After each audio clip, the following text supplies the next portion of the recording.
Some strange sounds have been coming from my neighbor's house. It started a few weeks ago when I first moved in. The neighborhood seemed decent enough to where I thought I wouldn't be bothered by anyone. In fact, I felt more safe than my last neighborhood because my neighbor just so happened to be a cop. I saw him the first day I started unpacking. He was around 6'2" with a clean-shaved head and large forearms. He smiled at me as he entered his cop car. I waved and continued unpacking. Nothing seemed unusual about him, at least not at the time. However, over the next few weeks, something felt off about him. For one thing, he constantly had women over to his house.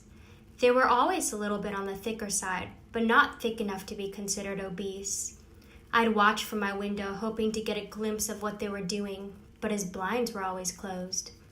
One night in particular, around 3 a.m., I heard some sort of grunting or moaning sound coming from my neighbor's house, followed by an intense scream.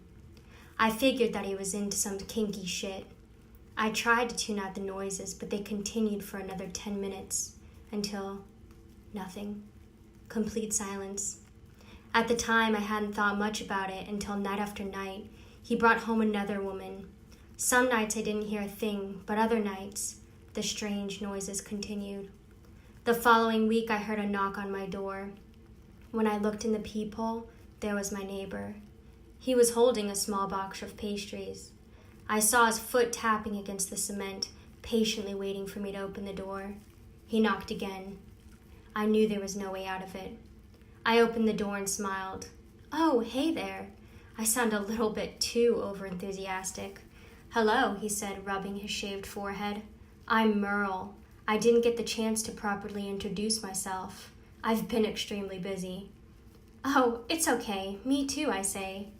"Well, I brought you these pastries. I hope you like chocolate," he says, handing over the box. "Who doesn't?" I laugh nervously. "I own a baking shop on the side. I give lessons as well. You should stop by tonight and get a free lesson on me," he smiled.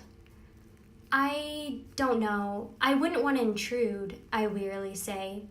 He could tell my voice was shaking. "Nonsense. It's the neighborly thing to do.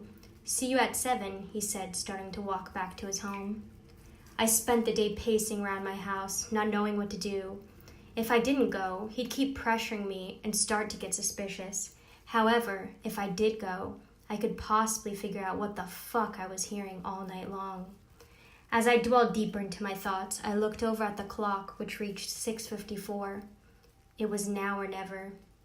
I went into the kitchen, grabbed one of the knives, and placed it in my purse. I took a deep breath and walked over to Merle's house and rang the doorbell. He opened the door wearing a brown-stained apron. "You're a few minutes early," he said, beckoning me in. His house was covered in Victorian portraits, clay figurines, cheap china, and old furniture. It didn't really fit the personality of a 30-something cop. "I can teach you to make creme brulee, tiramisu, baklava, anything you'd like," he said from the kitchen. "Yeah, sure. Creme brulee would be great," I say, scanning the entire room. "Hey, can I use your bathroom?" I asked. "Down the hall, on your right," he yells. I walk down the hall to see more painted pictures. The walls are painted a pink pastel. I open the door to the bathroom and lock the door. I slowly opened the drawers to see nothing out of the ordinary. Just a toothbrush, toothpaste, and a shaver. I sigh in relief. Next to the toilet, I see a few magazines scattered across the sink. They're dated back to the early 2000s. I pretend to wash my hands and follow him into the kitchen. "Sorry, one too many burritos," I say. He laughs and empties out the ingredients to make the creme brulee. "Ah, I forgot the heavy cream," he said. "Would you be a doll and run to the basement and grab some? I have an extra fridge down there." "Oh, sure," I say hesitantly. I reach for my purse in the living room and head down the basement towards the direction he pointed. It's dark down there, and the steep stairs creak as I trail down. I smelled some sort of robust aroma coming down from the basement that made me almost gag. As I feel the bottom step below me, I heard a sound from above. "Merle?" I asked. I switch on the light to see the door had been shut. I don't even bother going upstairs to unlock it after I saw the contents of the basement. There were 6 freezers inside of this crammed basement. As I circled the room, my head hit something above me.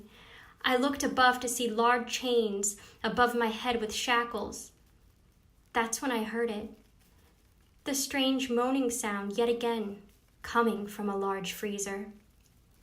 I slowly moved to the freezer and unlocked the door. Tears streamed down my face, and I'm frozen, immobilized from even moving an inch. Several women were hanging from meat hooks, frostbitten and dying. Their mouths were sewn shut. One woman was tied up in a corner. From what I could see, all the other women were dead.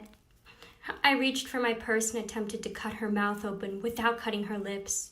I watched as her skin began to crack with each slit I made.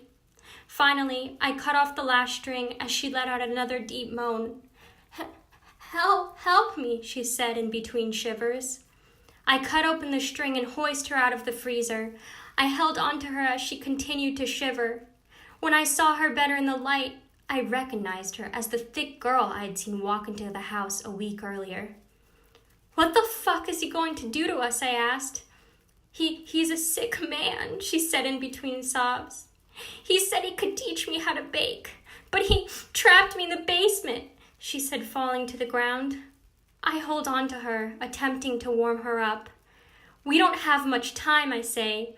I saw what he did to those other women. What did he do? He eats them. He starts with their breasts, then moves towards their hearts. He saved their private for last, she says, trying to stand up. How much time do we have, I ask. Not long. He knows that we're trapped in here, but eventually he'll come down and force feed you one of the other victims before putting you into the freezer until you slowly die. She tries standing up again. We need to find some way to attack him from behind. I search the basement for some way to get out, but there's nothing. As I search through the piles of garbage, I find a black bag, which seemed to be wrapped in something rather large. I open up the bag to find a putrid smell. Inside, I find the skeleton of a small and frail body. It's wearing a red blazer, a pastel-colored shirt, and older woman's slacks. I think I found the woman who actually lived here, I whispered. As we continue to search, I find a small opening in the foundation. Being a 90-pound woman, I figured that I could squeeze through the hole if I'd make it a little bit bigger. I grabbed my knife and continued to jab at the foundation until it crumbled. I probably had some poor woman to thank for thinking of an escape route. Let's get the fuck out of here, I say. But I look over, and the woman is passed out on the floor. I run over to see that she's unconscious. I feel for a pulse, and her heart is slowly beating. I try and shake the woman to wake her up, but she doesn't respond. Fuck, I say. I try for a few more minutes, but she was still laying unconscious.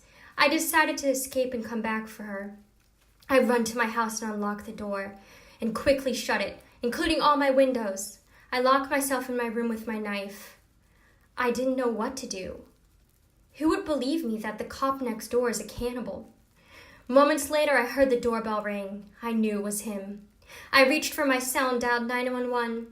I try and calmly tell her what's going on, but my words are slightly mumbled.